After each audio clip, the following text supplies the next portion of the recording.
Welcome everybody back to the second episode of The Foresight Presents Putts and Pints.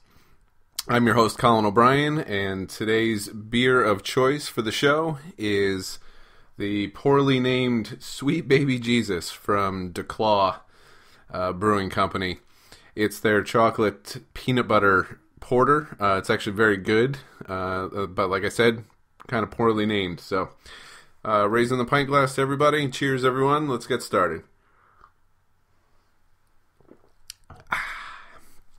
So, first topic is Tiger announces his 2015 debut and where it's going to be. He's debuting at the Phoenix Open.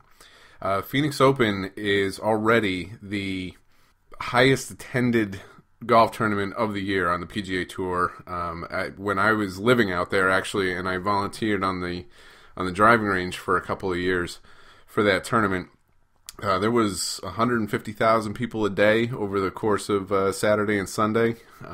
Tiger announcing his return there this year. I don't know how many people they're going to have. I don't even know how many they can handle, because that may be part of the thing when this year's tournament comes around, because right down the road after that is the Super Bowl in Arizona, so in Glendale. So you're going to end up having Tiger making his 2015 debut at the, what is not only the highest attendance, but the most raucous crowd that golf has ever seen in any way, shape, or form on a consistent basis.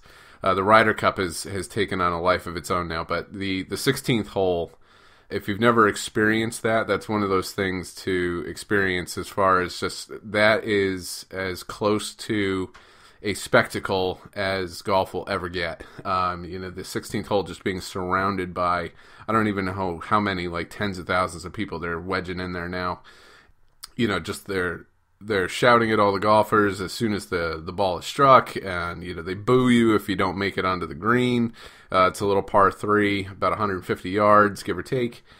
It's a totally different experience from any other golf tournament that you will ever go to. So, that being said, now you throw Tiger into the mix. He hasn't played there in quite a while. I was actually at the tournament the last time he played there. I mean, he had I want to say it was like 96, he had the hole-in-one there that apparently you could hear for a couple of miles, the sound that the crowd made when he made a hole-in-one on 16. And then he had the infamous help from the crowd moving a movable object, where it was a boulder, and he had, I don't know how many people, there's like 20 or 30 guys that moved this boulder out of his way that was in the line of his shot. The last time he played there was in the early 2000s, and he, like I said, I was at that tournament, and he ends up on the 18th hole. He's finishing out his round. I want to say it was Thursday or Friday. It was early going, and some kid in the crowd throws an orange at him, and it lands next to him as he's lining up his last putt for the round, and he finished out the tournament, and he has not been back since out to Phoenix. So to the TPC of Scottsdale. So this is a big deal as far as that goes. I can't imagine that the PGA Tour is anything except ecstatic about this announcement, that he's not going to Abu Dhabi or something like that. He's actually going to come back, play the Phoenix Open. There's all this hoopla, and beyond that, the excitement that's built up around it, the cool part is seeing, like, his mindset seems to be as good as it's been in a long time, as far as Tiger's reverting back to a swing process and thought that is what got him to where he was, his natural swing, and he's going back to a place where it was never really part of his, after he left in the early 2000s there, it hasn't been part of his normal schedule for over a decade. And so it's nice to see that he's he's into that frame of mind of, when I was in my heyday, I was coming here and I was playing here and I was using this swing, and I need to figure out how to get back to there. And so it's the most promising signs that I've seen. But then you get back to, like I said, the build up that's going to be happening here leading into this. It's Super Bowl weekend. It's Super Bowl weekend in the Phoenix area. Now you're going to throw this into the mix, and it's like this could set itself up to be, if he plays well at all, this could set itself up to be just a monstrous return, a great sports weekend overall, and he would have a lot to do that and with it, and that could be a really nice comeback, a really nice mesh of these kind of big spectacle things colliding at the same time. It would be phenomenal. And I was watching the Golf Channel when the announcement was made, and Gary Williams was talking about it, and I think he had a great idea. He was pleading for them for the folks at the Phoenix Open, or the PGA Tour rather, to make it so that it was Phil and Tiger in the first two rounds as a pairing. Who cares who the third person is? It won't make a difference. I mean, you could, if you really wanted to go nuts, you could throw in somebody like a Ricky Fowler or something like that, a real fan favorite, if he's playing. And I'm just imagining if that happened, going to the first tee, what would that sound like? And I'm picturing something along the lines of, ladies and gentlemen, now the main event. So, like, something like that happening on the first tee would be hysterical. But at the same time, that's kind of what golf needs, though. It really needs this power-packed groupings. It really needs this stage to get people back into the game. Because there's been a lot of folks that are leaving the game as players. They're leaving the game as spectators. And, good, bad, or indifferent, and we'll talk about it many more times after this. However you feel about Tiger Woods, it's like, I'll just lay it out there right now. I'm going to have a quick sip of this beer here before I spit this out. I'm a Phil guy. I always have been. I've said for years now that Rory is my hero. I've never been a Tiger backer, but I've never been a Tiger hater. And the biggest reason is because Tiger is what golf needs. It's just bottom line. There's nothing that the tour can do without him there to bolster the sport. And so if he's back, and not only back, but playing at these places where he's kind of scoffed them in the past, but this kind of venue, this opportunity, the only thing that could be better about this, or make this better, is if he goes on to play really well, contend. If you get some sort of showdown between him and somebody like a Phil, like another just monster fan favorite, especially out there. But, it's just one of those things that this could be huge. This could be huge. And so that the opportunity is there is fantastic. Golf hasn't even seen this kind of opportunity in the last, I would say, like 5 years, really. So we're looking forward to that.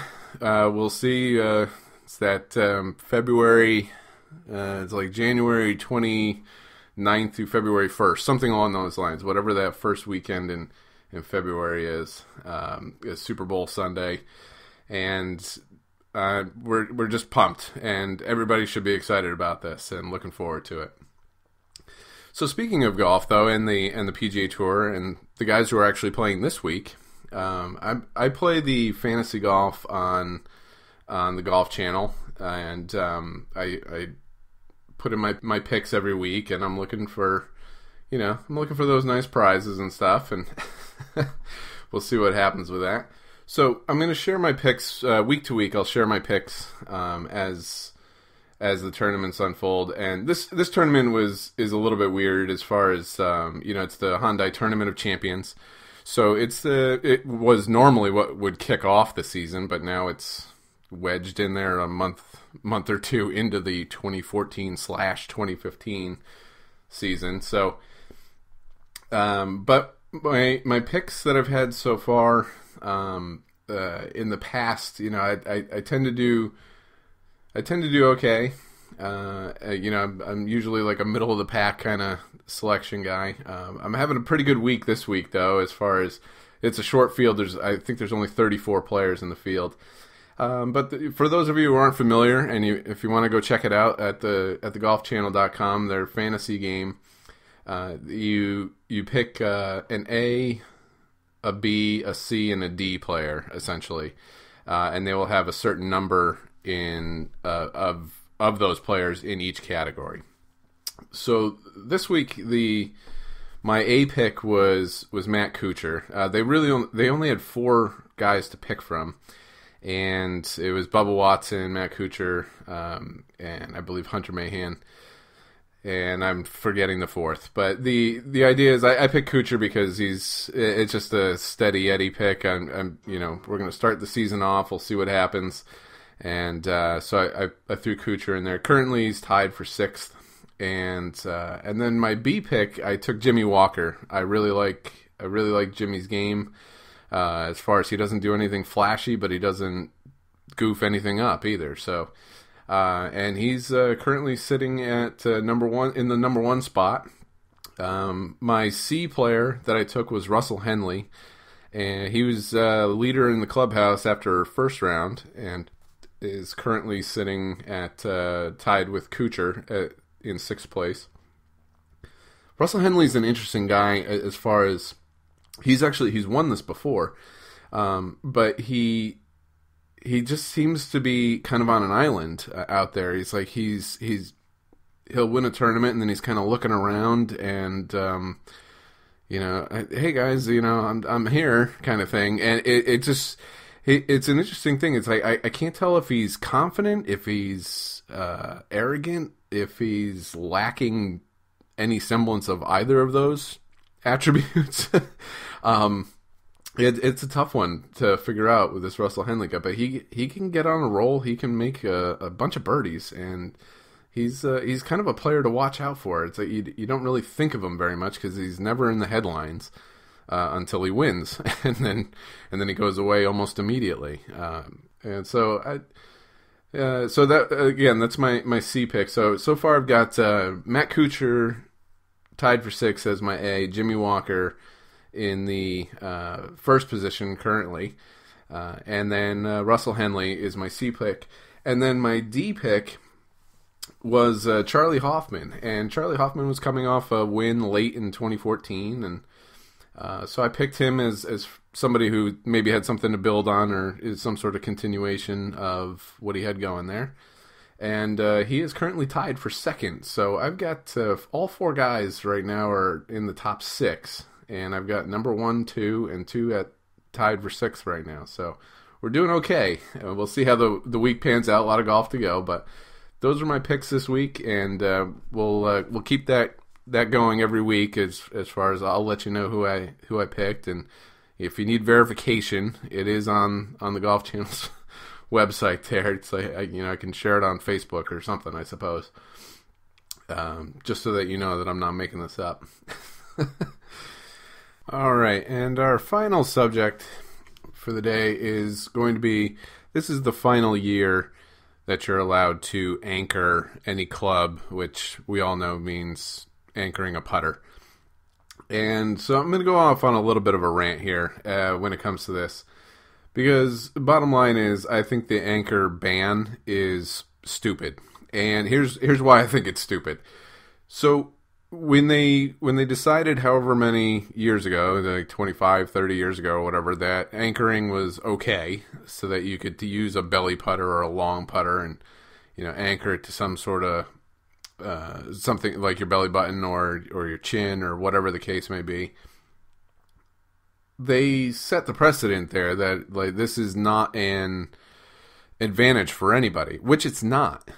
I don't know if you've ever tried to do it, but it works for some people, it doesn't for others. I'm one of those that it doesn't work for. I have tried and I cannot get it to work at all. And I don't know what to tell people when it comes to that. It's like, it's just a feel thing.